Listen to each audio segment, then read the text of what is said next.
सावन सोमवार व्रत कथा। धार्मिक मान्यता है कि जो सावन सोमवार व्रत करता है, यह कथा सुनता और पढ़ता है, उसके सभी दुख दूर होते हैं और समस्त मनोकामनाएं पूर्ण होती हैं। सावन सोमवार की कथा के अनुसार अमरपुर नगर में एक धनी व्यापारी रहता था। दूर दूर तक उसका व्यापार फैला हुआ था। नगर में उस व्यापारी का सभी लोग मान सम्मान करते थे। इतना सब कुछ होने पर भी वह व्यापारी अंतर्मन से बहुत दुखी था, क्योंकि उस व्यापारी का कोई पुत्र नहीं था। दिन रात उसे एक ही चिंता सताती रहती, उसकी मृत्यु के बाद उसके इतने बड़े व्यापार और धन संपत्ति को कौन संभालेगा। पुत्र पाने की इच्छा से वह व्यापारी प्रति सोमवार भगवान शिव की व्रत पूजा किया करता था। सायंकाल को व्यापारी शिव मंदिर में जाकर भगवान शिव के सामने घी का दीपक जलाया करता था। उस व्यापारी की भक्ति देखकर एक दिन माता पार्वती ने भगवान शिव से कहा, हे प्राणनाथ, यह व्यापारी आपका सच्चा भक्त है। कितने दिनों से यह सोमवार का व्रत और पूजा नियमित कर रहा है। भगवान, आप इस व्यापारी की मनोकामना अवश्य पूर्ण करें। भगवान शिव ने मुस्कुराते हुए कहा, हे पार्वती, इस संसार में सबको उसके कर्म के अनुसार फल की प्राप्ति होती है। प्राणी जैसे कर्म करते हैं, उन्हें वैसा ही फल प्राप्त होता है। इसके बावजूद पार्वती जी नहीं मानी। उन्होंने आग्रह करते हुए कहा, नहीं प्राणनाथ, आपको इस व्यापारी की इच्छा पूरी करनी ही पड़ेगी। यह आपका अनन्य भक्त है।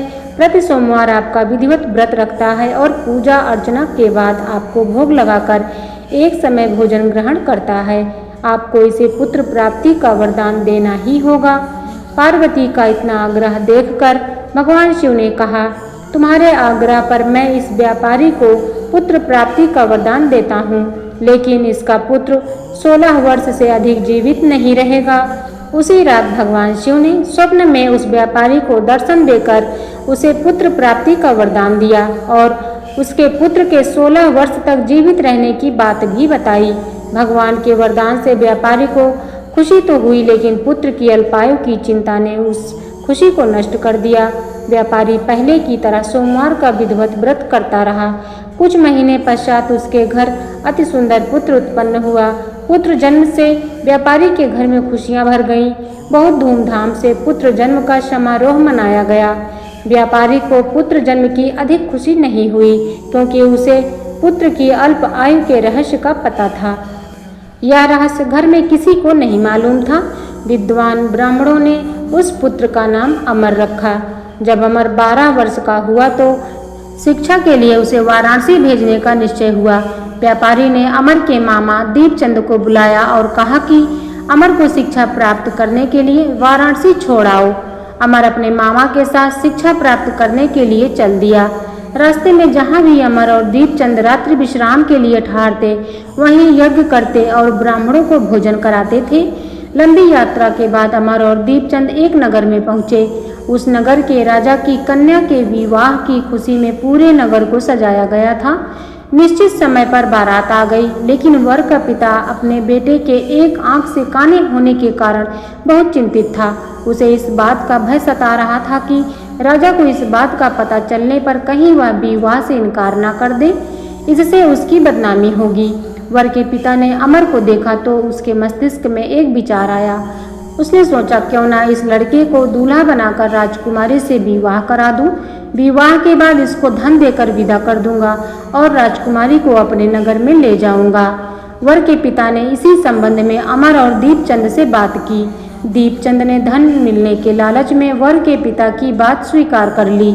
अमर को दूल्हे के वस्त्र पहनाकर राजकुमारी चंद्रिका से विवाह करा दिया गया। राजा ने बहुत सा धन देकर राजकुमारी को विदा किया। अमर जब लौट रहा था तो सच नहीं छिपा सका और उसने राजकुमारी की ओढ़नी पर लिख दिया, राजकुमारी चंद्रिका, तुम्हारा विवाह तो मेरे साथ हुआ था। मैं तो वाराणसी में शिक्षा प्राप्त करने के लिए जा रहा हूँ। अब तुम्हें जिस नवयुवक की पत्नी बनना पड़ेगा वह कान्हा है। जब राजकुमारी ने अपनी ओढ़नी पर लिखा हुआ पढ़ा तो उसने काने लड़के के साथ जाने से इनकार कर दिया। राजा ने सब बातें जानकर राजकुमारी को महल में रख लिया। उधर अमर अपने मामा दीपचंद के साथ वाराणसी पहुंच गया। अमर ने गुरुकुल में पढ़ना शुरू कर दिया। जब अमर की आयु 16 वर्ष पूरी हुई तो उसने एक यज्ञ किया। यज्ञ की समाप्ति पर ब्राह्मणों को भोजन कराया और खूब अन्न वस्त्र दान किए। रात को अमर अपने शयन कक्ष में सो गया। शिव के वरदान के अनुसार शयनावस्था में ही अमर के प्राण पखेरु उड़ गए। सूर्योदय पर मामा अमर को मृत देखकर रोने पीटने लगा। आसपास के लोग भी एकत्र होकर दुख प्रकट करने लगे। मामा के रोने विलाप करने के स्वर समीप से गुजरते हुए भगवान शिव और माता पार्वती ने भी सुने। पार्वती जी ने भगवान से कहा, प्राणनाथ, मुझसे इसके रोने के स्वर सहन नहीं हो रहे, आप इस व्यक्ति के कष्ट अवश्य दूर करें।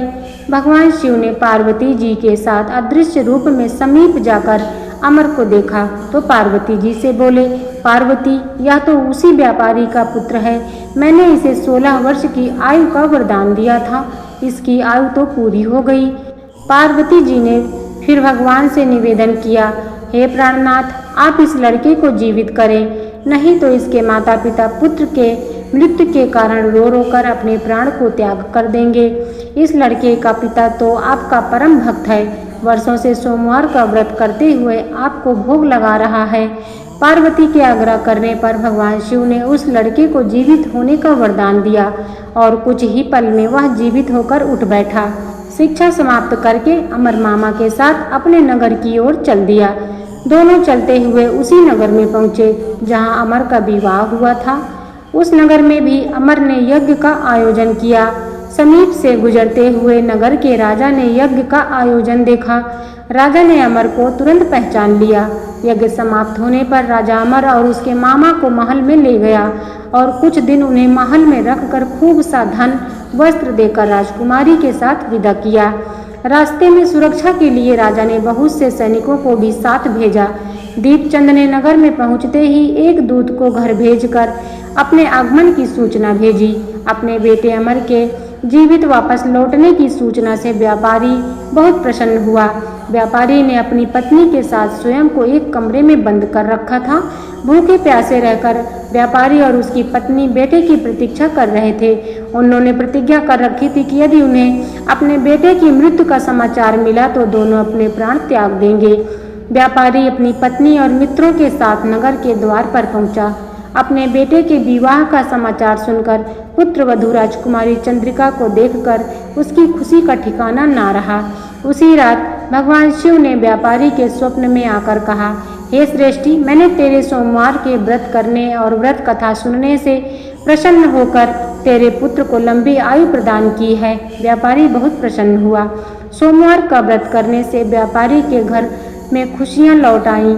शास्त्रों में लिखा है कि जो स्त्री पुरुष सोमवार का विधिवत व्रत करते और व्रत कथा सुनते हैं उनकी सभी इच्छाएं पूरी होती हैं। आप सभी को सावन सोमवार की हार्दिक शुभकामनाएं।